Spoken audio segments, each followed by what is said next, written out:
kind of get used to everything last week, you know, because it's all new. Oh, yeah.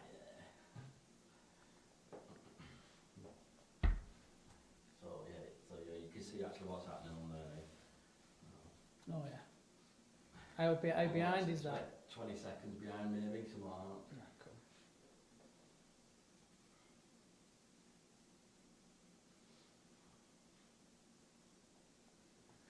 So I'll do the intro. The intro's about 12 seconds long. So I'll try and count it in my head. Cool.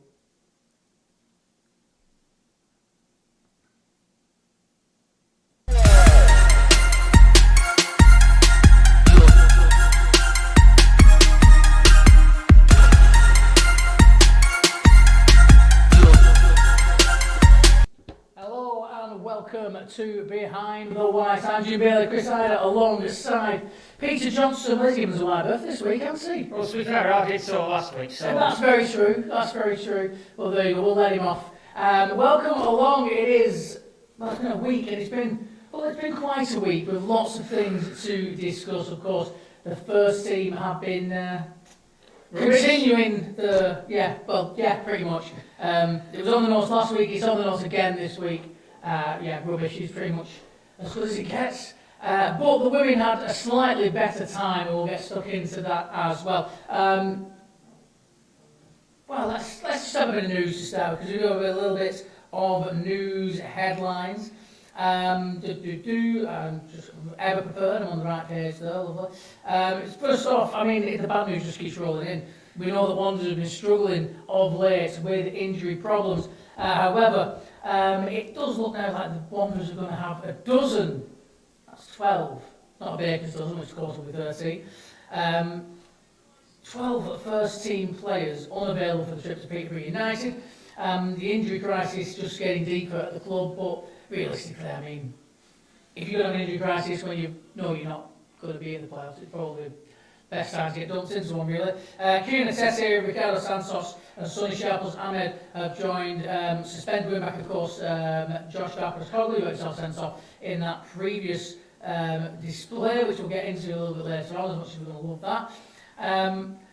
Of course, Victor Abayejo is also out with Toll, Sheehan, Carlos Mendes-Gomez, Oscar Tutu's out, Will Forrester, Aaron Morley as well, all on the injury list, so a little bit of a downer for Stephen Schumacher, but as I said, the season has kind of gone. It's never good to see so many players injured, and it begs the question, what's the next lineup going to look like?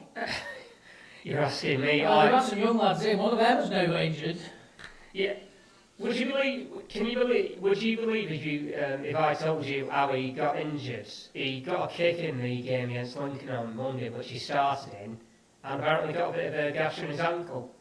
That's kind of, it looks just not in at all, is it? No, it really isn't. It really isn't, and I think there's still a hell of a lot to come from Sonny Sharples-Ahmed. I think he's one of them players that we're just going to see better and better from as he gets older. He probably was a little bit off the pace. I think Stephen Schumacher mentioned in his sports match he was a little bit off the pace in that game. But I felt that when he had the ball, he was pretty good.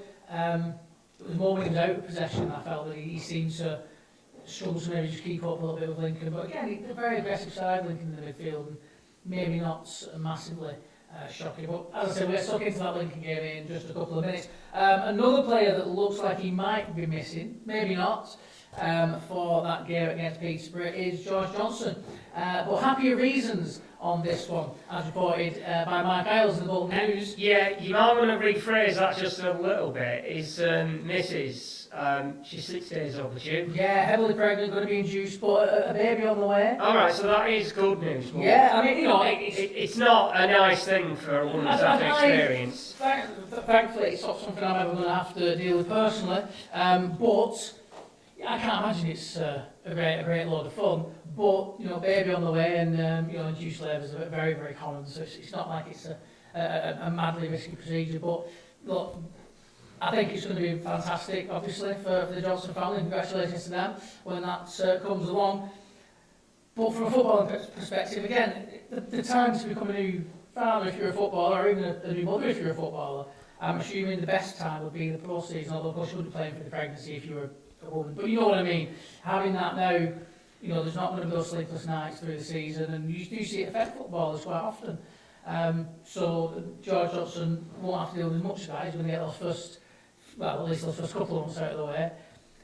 I'm probably showing my inept inexperience with having a baby because I don't have any children. So if I'm talking absolute nonsense, feel free to let me know in the comments. Just roast me if you want for not knowing what I'm going on about. But I'm just here to talk about football, really. But no, congratulations to George Johnson and his partner for when that comes along, because it's always lovely news, isn't it? Yeah. Adding a little one to the family. Well, in all honesty, George, he's not had the season that we were hoping for, but I don't know, maybe do you think we were expecting too much of him? I think it was a big injury to come back from. I think he's obviously a very talented footballer. Has he been the same post-injury as he was pre? I would say no, but at the same time, the entire team hasn't done as well this term, and I think that makes a bit of a difference sometimes to how individuals can perform. If you're in a defence that's taking care of itself and you're only worrying about yourself, great, you just have to worry about your own performance. I get the impression sometimes that our defence has been that chop and change this season, that shaky at points, that you could put any of the best centre-backs in the league in there and they might look a little bit shaky because the cohesion isn't quite there. Yeah, that's a big problem. I'll get around to talking about Peterborough later on, but it's kind of been Bolton's old book this season. Scoring goals, not been a problem. Keeping them out, that has been a very big problem for them. And pretty much, Chris, links us very nicely into Lincoln City 4, Bolton Wanderers 2. The third to last game of the season, the game where the playoff dream, well, if not fully officially, in all practicality, evaporated fully for the Whites. And terrible start to the game. 2 goals down within 18 minutes. Ring getting the goal in the 10th minute, and then that penalty from Collins in the 53rd minute. Wanderers then, 53rd minute, boy, Matt there. What was the other time? Oh, 18th minute, there you go. Because he scored 2. He scored in the 18th minute, and then of course Wanderers powered the way back into the game. Looks actually really good. Yeah. Suddenly, it was like the Bolton Wanderers we all know and love turned up, banged in a couple of goals, and by half time we're absolutely on track. Matete with a lovely goal from outside the box, must be said, great finish. And then Murphy popping up with a header at the back stick, great delivery. All of a sudden we're rocking and rolling. We come out for the start of the second half and we look like the better team. We look like the team that are going to, if anyone's going to go on to win it at that point, it looked like it was going to be Bolton Wanderers. And then we got to the hour mark and that theory went out the window. Talking about the first 2 goals in the match from Lincoln's point of view, the defending was subpar. Biz, mate, that's what absolutely rubbish. Because the ball comes in from the left-hand side, no one gets to it at all. I can't remember which Lincoln player it might have been who got the last touch, but it was credited to Eric Ring, and so he must have been quite happy with that. And the second one, you feel bad for Abin Bowler making that challenge in the air. That's an experience. It was an experience. He's lunged in, maybe a little bit too enthusiastic, like, I'm going to get to that. It's his full debut, you expect a bit of exuberance. Just unfortunately, I think it could be argued that he's got a shade of the ball as well, to be honest with you. But they're the kind of challenges you see penalties given for all the time. It was a striker's challenge. It was a striker's challenge from a young lad. It wasn't one of those where I was cursing him or anything like that. It was just, I was just disappointed for him rather than in him.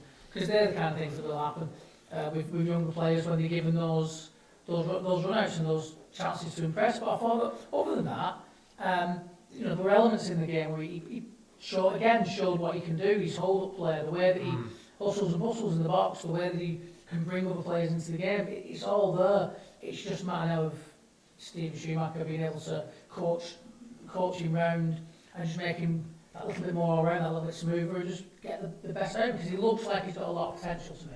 Well, the thing that I asked him about young Abin Bowler, whether he'd have a bit of an impact on the game, or the last 2 games I should say, he did say, I think there's still plenty to demonstrate from him, but at the same time, don't expect too much from him too soon. Exactly, young players, you've got to give them the chance to have games where they might not figure in as much as we saw with Sonny Sharp as Ahmed. It's one of those things. They're the experiences they will learn a lot from. They'll take a lot from in terms of developing the game going forward. Giving away that penalty, I'm sure that, as frustrating it was at the time, for Dave, that's going to be a really big learning experience. I think, with relation to the penalty, it's a well-hit one by Collins. I don't understand what kind of attempt at a save Nathan Baxter was trying to do exactly. Yeah, I'm going to give Nathan Baxter the benefit of the doubt on the penalty. Okay. Just because, generally, when it comes to penalties, the striker is very much the favourite. The goalkeeper isn't expected to save a penalty. If he does, fantastic. But when you can see the penalty, generally you think, oh, they scored. They're scored more often than the goalkeeper will save them. I think that he's gone to goal one way, realised that the ball's coming straight at him, and he's just kind of wrong-footed himself, and he's just shoved his hands up and hope for the best. And I think he's just shifted his weight a little bit to start going, and then thought, oh no, I've got to.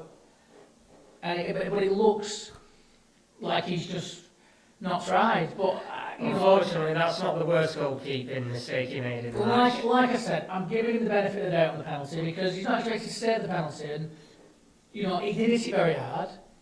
It is what it is. What he was thinking on that free kick, I have absolutely no clue. Did he fancy a visit to Lincoln Cathedral or something? Because he was closer to that than he was to the net, it felt like, anyway. I just don't understand what he was doing. It looks as though from it he thought, I'll be a centre-back. I'll line up with the lads. I just don't get his positioning, but once you've been caught out, you've been caught out, and it looks very, very silly. And I know a lot of the fans I've spoken to since, I know a lot of the lads at Thornley that I've been speaking to, fuming. They're just absolutely apoplectic with what they have seen from the goalkeeper there. But what I don't get, and I know that Baxter got given that chance and he had a really good game. But after that, I don't think he's been amazing since that game. And we've also not been winning. So I don't understand why Seyfried's not been given another chance. No. Because Seyfried didn't really do anything wrong. Baxter just got given the chance and did well. But then since then, I think he's just been average. And when you've got two goalkeepers that you're not, maybe you're not sure which is your first choice, if one was playing average, you swap around. That's competition for places. That's like, well, you were great 2 games ago, but the last couple of games you've not been so clever. So I'm going to give Tullad a run out, see how he does. I would imagine that Seyfried will be in that on Saturday. I think he's going to be in it for the last 2 games. Yeah, I would imagine so. Worth mentioning that Baxter is one of the players out of contracts in the summer. How bizarre do you find it that out of the 5-6 players out of contract, 3 of them are goalkeepers? Yeah, it's probably not something that comes around very often for football clubs, but I imagine it's just the way it's worked out. Maybe Baxter and Seyfried. I don't know, Chris. Actually, I don't know. That's what it must just be just the coincidence of time. I don't think anyone planned to have all your goalkeepers out of contract at the same time. It's a funny one because for me, I still don't think there's that much in it. But Baxter had a stinker and he's made a complete clown of himself in that one incident. But the problem is with goalkeeping is when you're a goalkeeper, more than any other position on the pitch, when you make a howler, it is calamitous. A striker makes a mistake that bad, you won't remember it as much because it's life or death generally. If he misses an easy chance, there'll be more chances in the game, you'd imagine, or it's maybe not quite as. The consequences just aren't quite as deep. A midfielder makes a terrible pass, gives the ball away. Even if you concede, it's not as. It doesn't look as bad. But a goalkeeper, you make an error like that where you just stood in completely the wrong place and be caught out, or you do a bit of a Massimo Taibi and scoop it through your legs by accident, or you Gary Sprake throw it into the back of the net. These things happen, but you always look so much worse because you're the last line of defence, and if you make a mistake, it's probably going in. If any player missed the pass in the way that Peter Enkelman missed that back pass, where it grazed his studs and rolled in, so it counted because he touched it. There's probably, if the defender's done that, the goalkeeper stood behind him to rescue him. The goalkeeper does that, he scores. And you look like an absolute fool. Same, you've done exactly the same mistake, but the stakes are just that much higher for goalkeepers. So I wouldn't necessarily write him off. I don't think there's that much between Baxter and Southwood. I think Southwood, for me, is a slightly better pick for number one. But then if you release Baxter, if you say, right, end your contract off, you go, see you later, we're keeping Southwood. Who's your number two then? And is there a massive gap in quality between number one and number two? Because we've seen that before. Our number one's been a decent keeper. You know, James Trafford, when he was a goalkeeper, great. Then when he had to be replaced because he was injured or suspended or whatever, suddenly you're looking at the goalkeeper situation going, gee. Yeah, I know what you confident, mean. You know, whereas with Baxter and Southwood, there's not much in it. The problem you get is which one of them, if they are both first choice quality goalkeepers in League One, which I think they both are, is one of them going to be happy knowing that he's probably going to be sitting on the bench a lot of the time when he couldn't play in first team football in the same division? That's the problem you get with goalkeepers. For defenders and strikers and midfielders, there's more opportunity to play.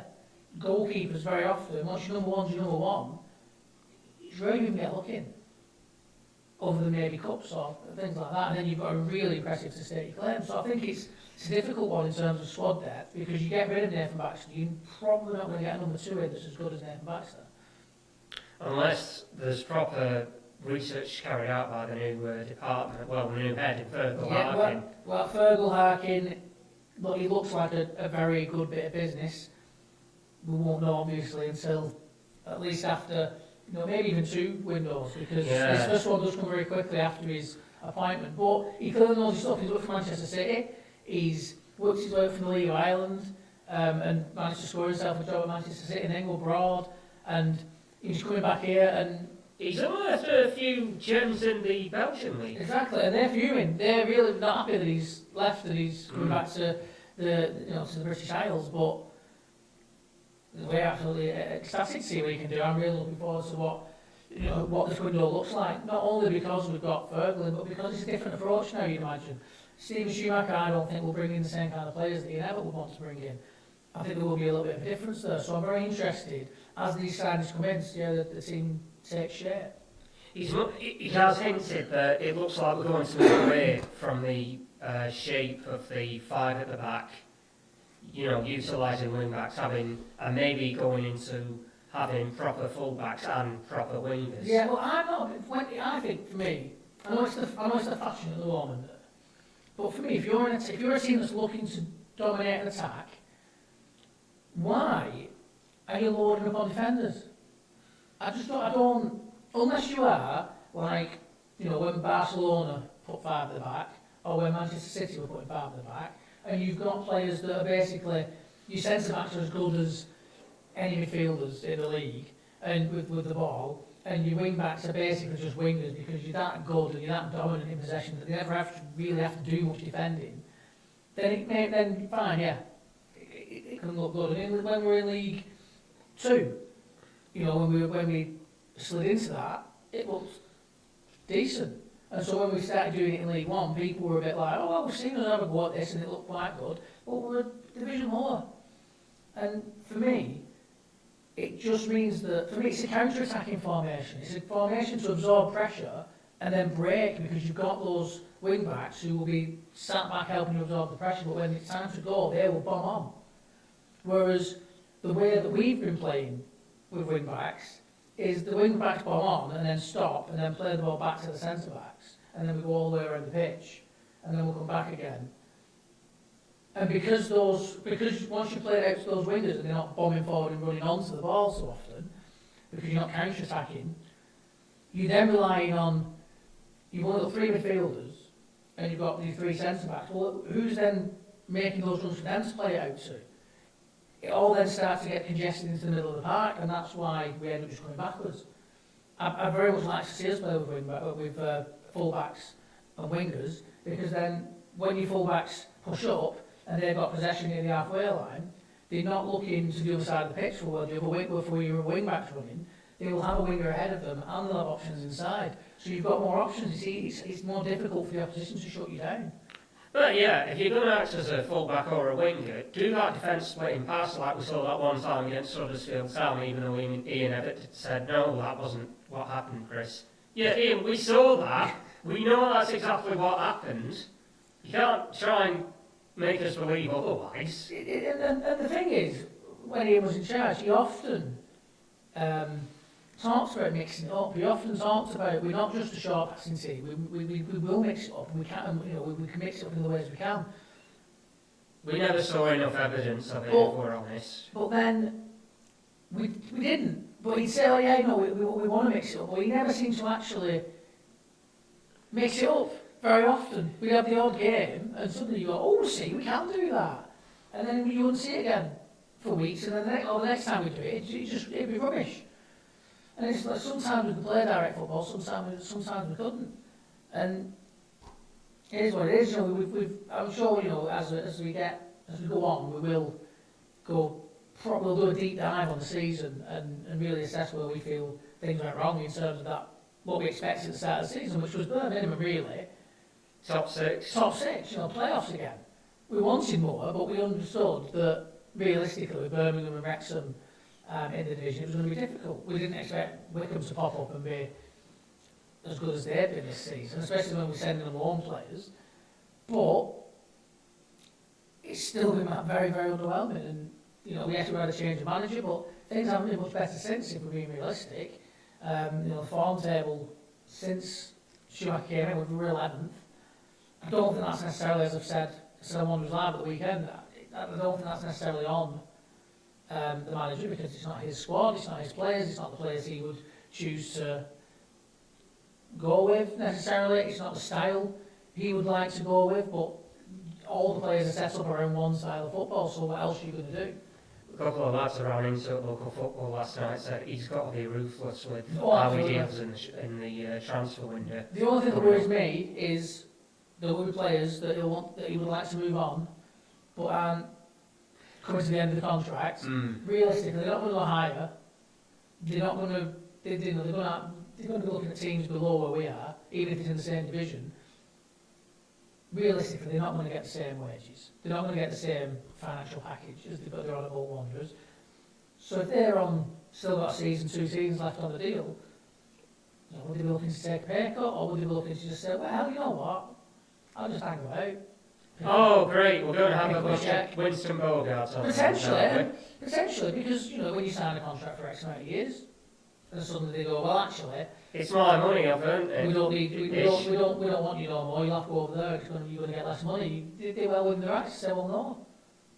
If you want me to leave, loan me out, but I'll still get my full wage packet. No, I think a real ruthless determination is going to have to be required here. Yeah, I think so. It depends on the player, It depends on the player. I recently watched the Nicky Hunt Behind the Cosh episode, which is about, it's a bit old now, a few years old, but it's a cracking episode, and he talks about his exit from Bolton, and he basically said that he was given the opportunity in the pre-season to prove himself, and it was when Kyle came in, and he said, look, I think you're a top pro, you've been fantastic this pre-season, but I'm just going to level with you, you're not in my plans, you're welcome to stick about, you're welcome to be part of the squad. Like I said, I think you're a great lad, I don't think there's going to be any problems having you in the squad, but your chances are going to be limited. If you want to go and play football somewhere else, if you want to play first team football, then just let me know, and I will do my best to find you a club. You're quite sure it was Coyle that let him go? In my head it was Megson. No, Megson had kind of sacked him off, but he was still at the club. He'd been sent out on loan. He came back and then was given, Kyle had taken over, and Kyle said, look, it's clean slate for everyone, going into pre-season, prove yourself.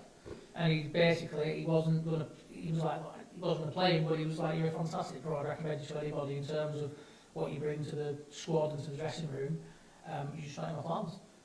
So Nicky Hunt said, yeah, okay, I'll go somewhere, I'd rather play, I'm not getting any younger, I'll play.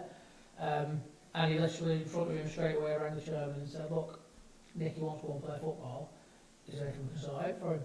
And within a couple of days he was signing a new deal somewhere, because he just wants to go and play football. there are players like that. There will be players that are like, well, if I'm not going to play, and I'm not really bothered if I have to take a pay cut, I'll go elsewhere, I'll play football, I just want to play football, I'm a footballer.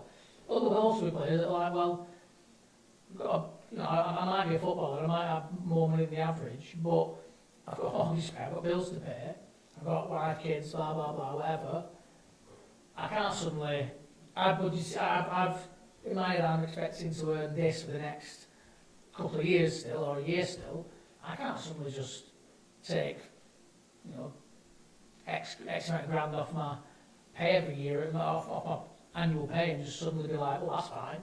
It is, often, no matter how much money you've got, often you will live to your means, and if you're earning what looks like a fat paycheck, well, let's go to instant premiership wage. You're still very, very good, still more than, I'm still very, very happy with the money they're on, without a shadow of a doubt, but it isn't like they're on 40, 50 grand a week, and they are still at the point, I'd imagine, that if you suddenly slashed £1,000 a week off their pay packet, they're going to feel it, and they might not want to feel it, especially if there's no particular, especially if they have the right to sit there and say, no.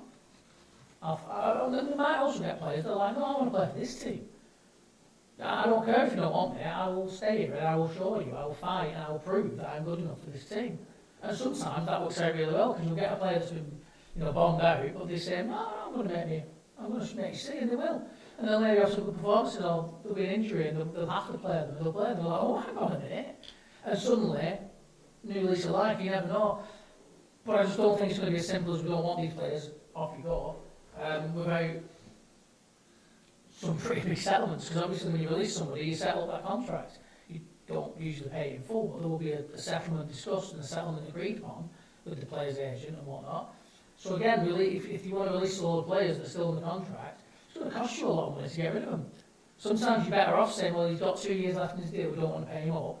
So what we'll do is we'll send him out on loan and see if we get somebody else to pay 75% of his wages, or all of his wages for the next season. So he's off our books, or at least a big chunk of his wages off our books, so we can go and reinvest that. But we don't have to pay him off a lot of money if no one's going to buy him or whatever. There's lots of ways of doing it, but I think we will see a very active transfer window. I think there will be a lot of exits. I just think that it isn't going to be as easy as some people think, which is like, oh, just get rid of all these players, because it just doesn't work like that. Well, that's the other danger as well, that you make changes for the sake of changes. Because imagine if Bolton was to bring in 12 players and 10 had ended up leaving. All you've really done as such is you've added 2 more players.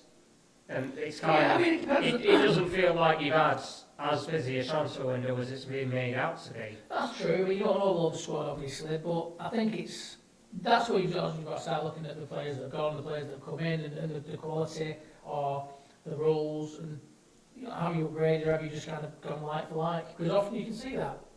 We had a big, under Everett, we saw quite a turnover of players at certain points, and some of those players you looked at and thought, yeah, it's definitely improvement. But as with all managers and all teams, there's always going to be players that come in and you're like, nah, it's not really worked that, or he's not as good as we thought he was. Hopefully the balance will be more towards players that you're like, yes, that's the one, that's a massive upgrade, that's a big improvement.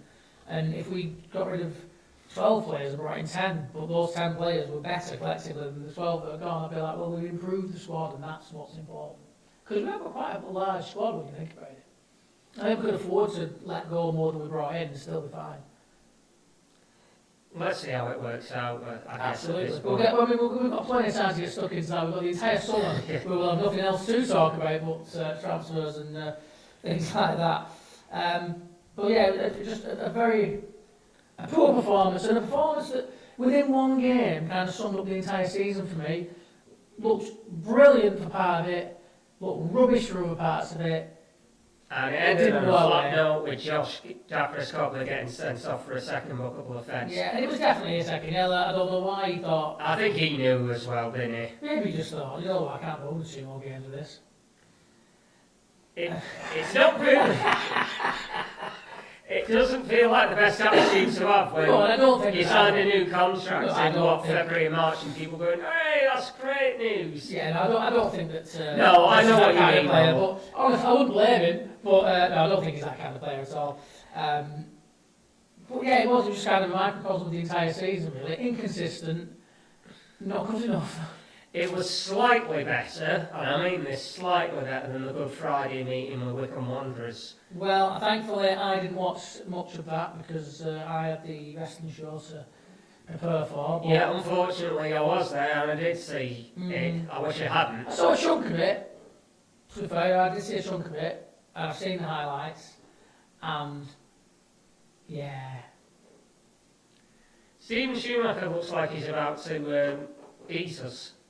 That's what I just saw on the green Yeah, screen. a little it does loom over us somewhat. But we'll create the graphics as we go on. Maybe we'll make them even more imposing and scary. Yeah,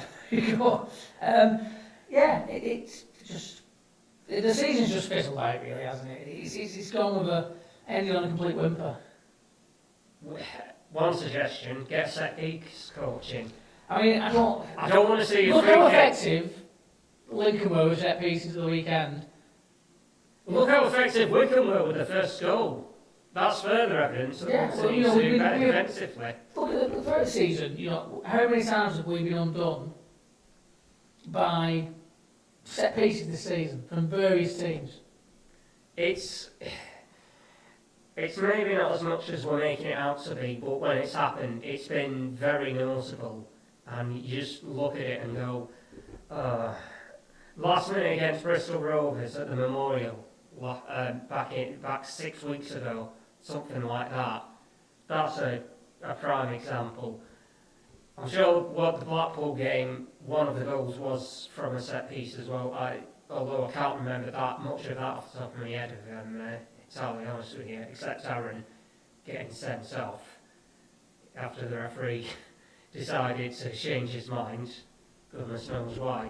But that's kind of been Bolton's big bugbear throughout the season. Well, overall, conceded too many goals, and too many of them have ended up coming from set pieces.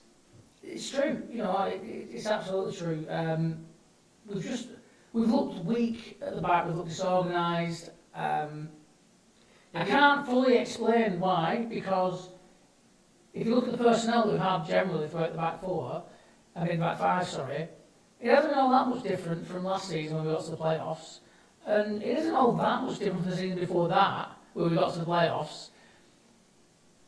This season, it just seems to have got just taken a step down. I don't know. I can't fully explain why players that seemed pretty reliable have seemed to have dropped off this season, unless it's just a little bit of the aging process. But they're not massively old players, so it's a bit of an head scratcher. I think for Farino and Forrester, both of them have been unlucky with injuries. Very, very, very unlucky with injuries. I mean, Farino, when he's played, he's generally looked pretty good. He's just not played enough because he's been unfortunate. He's got hurt. And again, that's been something that's plagued our season. And maybe we'll see next season with different training methods. By all accounts, Ian Evatt was a pretty hardcore guy when it came to training. He was a big fan of the murder ball in the early doors, wasn't he? And that, does that kind of training lead to more and more injuries? When you go, is it too intense? Does Schumacher do it the same? Will we see less injuries with a long-term period of Steven Schumacher training regimes than with Ian Evatt? I don't know, but I'm just theorising. I've got to be honest, no one has ever asked who his coaching influences are. Because Evo was more or less out of the gate saying Marcelo Bielsa, Jose Mourinho, Jurgen Klopp and Pep Guardiola. And with the exception of Guardiola, none of them are involved in English football anymore. Mourinho's no longer the influence he was. Bielsa, I'm not sure if he's managing somewhere in South America right now. And Jurgen Klopp, after not really doing much, decided to take a role at Red Bull, which from what I can gather he's already pig sick of. Not that I can blame the man. But it is that kind of thing when your biggest influences are kind of collectively on the wing. And even Guardiola has had a bad season at City that could still be salvaged if they end up winning the FA Cup. It's that kind of thing of, well, who else can you look at that you might be able to pick the brains of just to try and make your own mark in the coaching circuit? No, it's just a good point. I don't know what the answer is, Chris, but it's a good point, and I'm sure that managers are very connected. I'm sure they're all especially when they've come up through a generation. I assume they're all very connected to players that they used to play with or play against. They're also gone into coaching and managing. Sure, their old managers and coaches would be someone they could turn to with that kind of advice. But yeah, I don't know exactly where they go for that. 2 anniversaries we've got here, because we're about to move on to the women's team. Yes. But he did this last week, and it did leave you feeling a bit sour. Hell yeah! Oh! Yeah, we ended up. Since we lost the storm, well, thanks for reminding me of that horrible day. It did create a good little TikTok video. That. So we'll turn it into something good on 2 fronts. The first was 4 years ago today, Bolton went to Morecambe. They ended up winning 1-0. Banging goal as well. Yeah, Ben Jackson was it? Yeah, edge of box.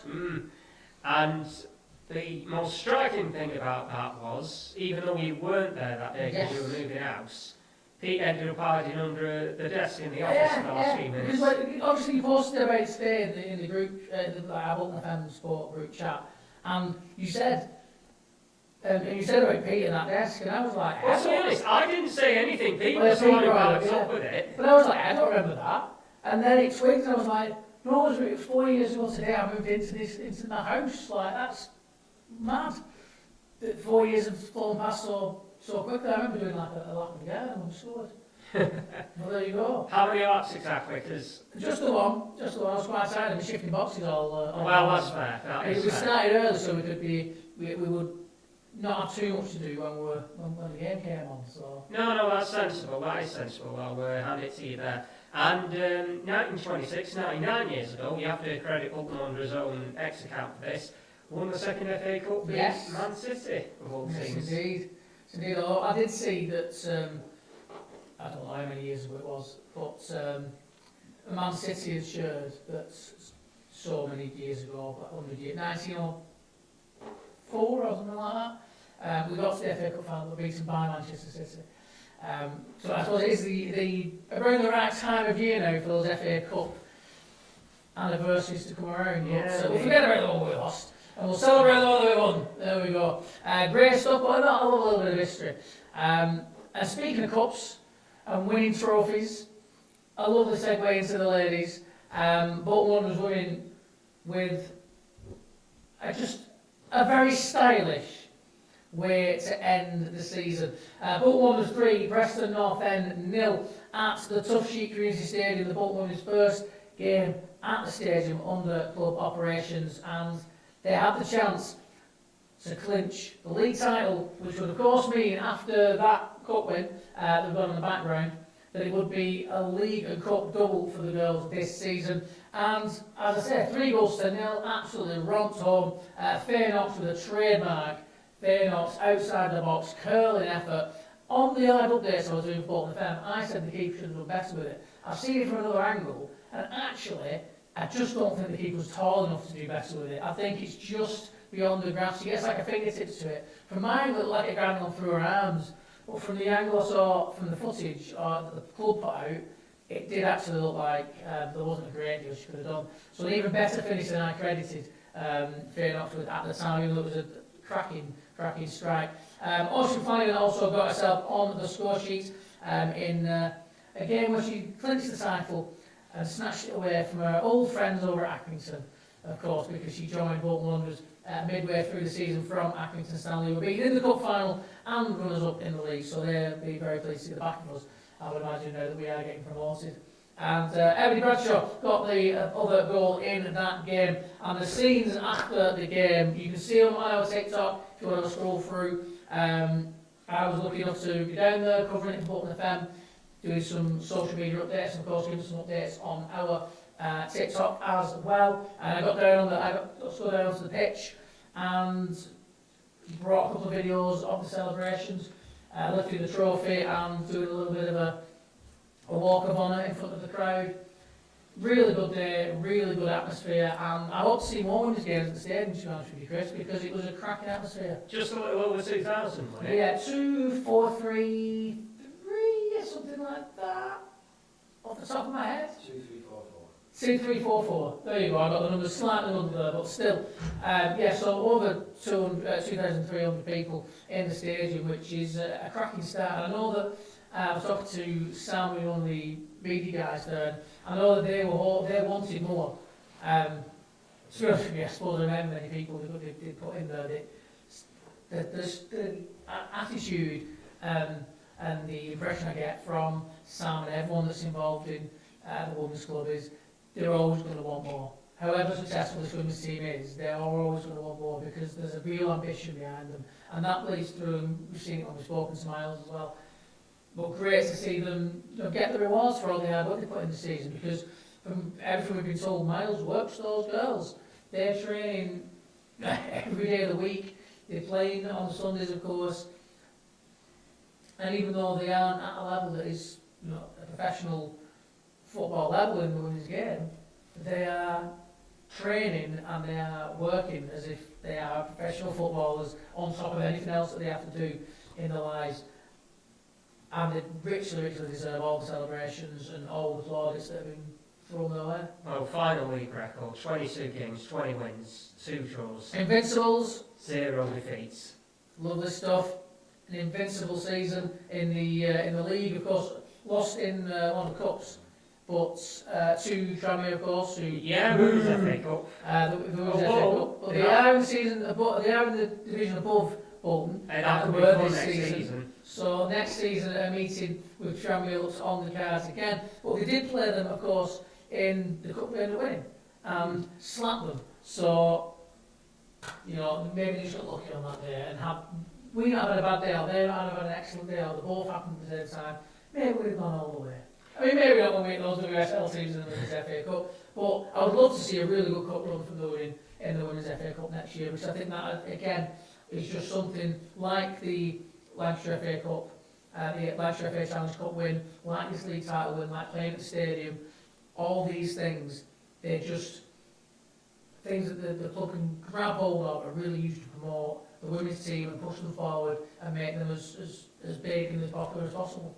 Well, the timing's quite superlative with the European Championships due to get underway in a little over 2 months' time.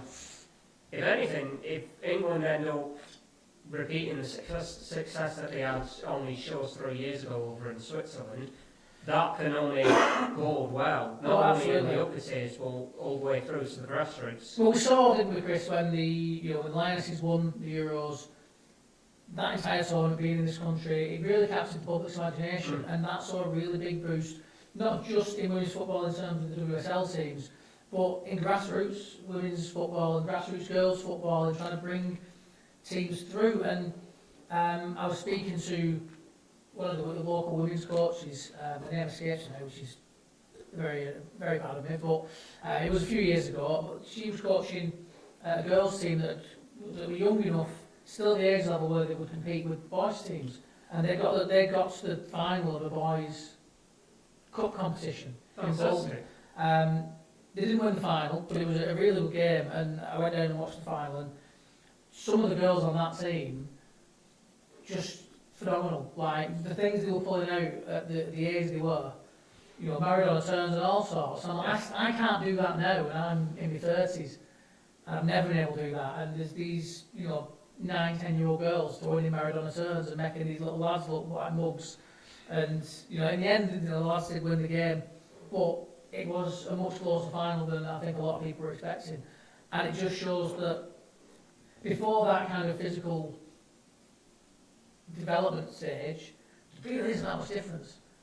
And it's only when that physical development kicks in. And so for me, that means that the technical side of the game for the women is just going to get better and better and better. And where it is now, which is streets ahead of where it was 10 years ago, in 10 years' time, it's going to be absolutely fantastic. And I can't wait to see it happen. And hopefully, Bolton Wanderers women's team are a big factor by that point in the upper echelons of the women's game, and are really cashing in on all the hard work that's being laid down now. And again, just that old reference of if the other women's teams that we've got playing in the Women's County League under the Lancashire FA banner, the Greater Manchester Women's Football League, and in the North West Women's Regional League where Bolton Wanderers women are right now, hey, that's all better the way I see it. Absolutely, and it's like anything, for me, football, when it comes to financing, funding and all that, grassroots is where you need to be pumping the money in, because without grassroots football, the Premier League eventually would become irrelevant because there wouldn't be any talent coming through. Just it is what it is. If you're not producing footballers, you're not going to have a very entertaining football product, are you? And so grassroots is massively important. So I think it's and the rest of the Premier as well, because a lot of Premier League fans, you hear them, not really seeing the point in the lower league sometimes. And it's like, well, all these young players you've got, you want to develop, where do you send them on loan? You send them to the lower leagues to learn how to play men's football with real men, where it's a bit more tough and it's a bit more physical, and the referees are much worse. And you get, it's a more rough and tumble experience, and it really gives them an education. If the pyramid collapses, the top comes down. The top just doesn't stay there, suspended by nothing. The pyramid supports the Premier League. See, there's two things that ought to be taken into consideration. One, on the day we're doing this, Jamie Vardy has announced he's leaving Leicester after 13 years. It's about time. I mean, it is. I mean, a legend for that club and what he's achieved there, incredibly. His story in general is fantastic. Well, let go when he was, 15 by Sheffield Wednesday, foolishly. He ended up becoming, a welder, and he ended up playing for the likes of Stocksbridge, Blacksteels, for FC Halifax Town, then going on to Fleetwood, having a couple of great seasons there, 30 in that promotion-winning campaign in the conference, Leicester signing for £1 million. Do you remember what it was like, all the hoo-ha, thinking, well, let's just spend on a non-league player, what's the world coming to? Did he used to have jobs at Real Stadium? Why have they brought in a welder from non-league, and then all of a sudden he's winning Premier League, and you're like, oh, yeah, fair enough, you crack on, lad. But then, you do see it, the lad whose name literally just pops out in my head, Ricky Lambert, from Beetroot Factory to the England national team. Another story just like Jamie Vardy is someone that just absolutely grafted, except Ricky Lambert didn't win a Premier League.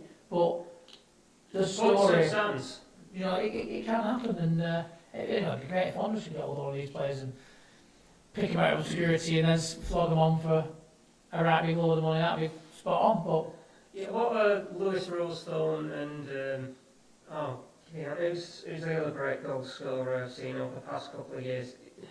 Finn Stafford, what are they doing? Both of them are Ratcliffe. There you go, great them. Get some goal scorers.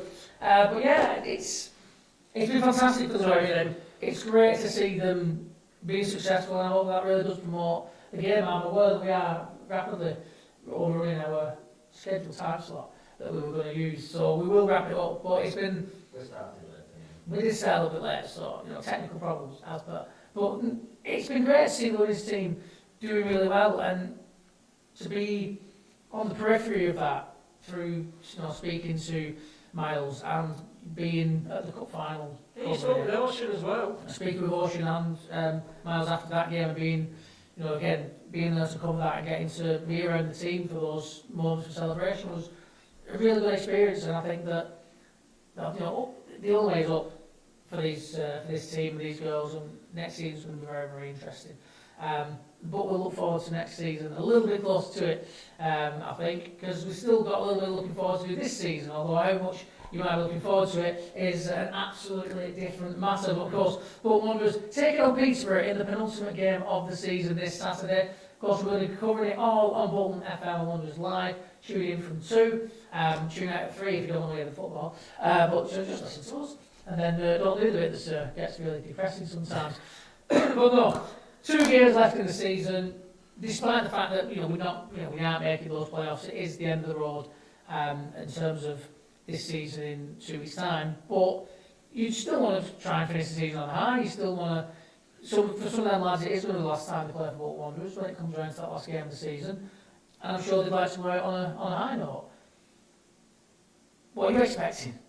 For Peterborough, to echo what the manager said earlier on, there could be a lot of goals in this one, given that it's 2 teams that aren't famed as far as this season is concerned. Peterborough have never been famed for defending. Peterborough have always been a team that you expect are going to score a load of goals in a season, but they're also going to ship loads of goals in a season. We've done similar this year. I do wonder what they're going to be like, because... It's going to be 0-0, isn't it? It's going to be 0-0, it's going to be absolutely No, the point I was going to raise was, they did win the EFL trophy. They did, so it's not been... First team to retain it as well. And it's not been a season where they've left, they've been left empty-handed. I'm sure they'll very, very much enjoy that. I very much enjoyed the fact that they're the first team to retain it as well.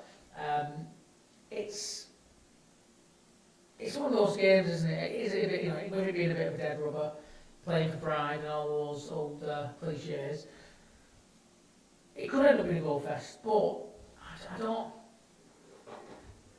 don't know which one is going to turn up. Is it going to be the Bolton to score goals? Is it going to be the Bolton to concede goals? Or is it going to be a little bit of both like it was at the weekend?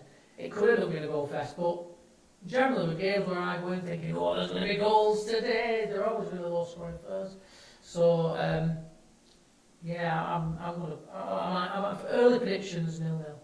You think a 0-0? I always get giddy when it comes to Saturday. If I'm on radio on Saturday, it's going to be 15-12, something ridiculous like that. But at the moment, I'm going to go over. I've just got a feeling it's going to be a drab affair. 2-2 for me. It's always going for a Desmond. I like it. And at least there'll be 4 goals to watch. Yeah, we go for you, Pete, and whoever else rocks up in the office that day. Yeah, that's very, very true. But yeah, I mean, like I said, it depends which one to turn up. And that's been the story of the season. So we shall see. Hopefully we'll see a good display of 3 points and we can end the season on a positive note, despite the fact that the season will be finished in a couple of games' time and there won't be any playoffs. Well, there will be, which we won't be in them. It might end up being a bit like 21-22 where you think, I'm kind of glad Bolton are involved in that. It just doesn't feel as though they are ready under Stephen Schumacher right now. What they'll be like in 12 months' time, we will have to wait and see, but I hope we will be in much better shape. I think the thing with the playoffs is it's one of those, if you can sneak into it, if you're a team that can sneak into it, as we saw last year with Oxford, I don't think anyone would have been, in Oxford would have been thinking, we're ready to go.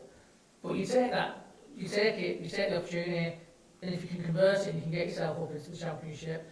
If you come back down, if you've been sensible, you might have a little bit of extra cash that you can spend on going up again and put yourself in a better position, or you just then go, right, well, now this is the point where Stephen Schumacher will have to get into the market, but now you're buying for a different division.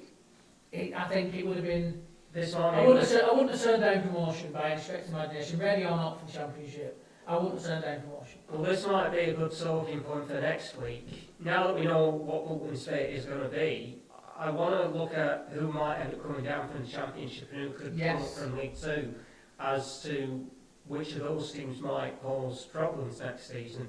The way I see it, it looks like Cardiff and Plymouth are both going to come down. I have no idea who that third team's going to be. Exactly, yeah, and we will see. But again, you expecting Cardiff and Plymouth to come down, but I think most people would have expected Oxford to just get absolutely slapped about this season because they weren't ready. They clearly weren't ready. They weren't even in consideration for promotion up until right at the death really of the season. And then they snapped their way into the playoffs, beat us, went up, and made a real fight of it. And I think that kind of shows the people that say, well, we weren't ready, we shouldn't have been. If we'd have gone up, we'd have just gone. You don't know, because you look at a team like Oxford and you say, well, look at what they've done. Would we not have given ourselves the same fighting chance to do what they've done? Maybe not. But it's all about that recruitment in between. And when you can turn around to players and say, Championship football, the players you suddenly be able to bring in changes. Indeed so. But we'll get stuck into all. Oh yes, we will. Because of course we've got next week for that final game of the season. Then we've got the entire summer. We're going to have to think of something to yap about. So it'll probably all be predictions and transfer requests and, well, we're not requesting transfers, I don't think anyone's going to sign us, but interviews also. We'll try and get some good stuff out there, but generally I think there will be a lot to talk about what players we want to see bringing in, where we think we need improvements, and what we expect for next season. And again, those teams that come down, those teams that come up, plenty to get stuck into through the summer. But for now, we will love you and we will leave you. Thank you very much for joining us once again. A big congratulations to you all. I'm just working on securing that double. We will be chatting at some point to Miles once again very, very soon. Hopefully get some players there as well. They're very impressed by our lovely setup here. So hopefully you have been as well. So do remember to check out all our platforms. Behind the Whites on your Instagram, your Facebook, your Twitter, your YouTube, and of course on TikTok as well. And get liking, get sharing, get subscribing. Tell all your mates, tell your pets, tell your friends, your family, your foes, Everybody. Tell them where Behind the Lights is, tell them where you can get it, and tell them that it's right good fun. And as always, do stay behind the lights. We'll see you next time.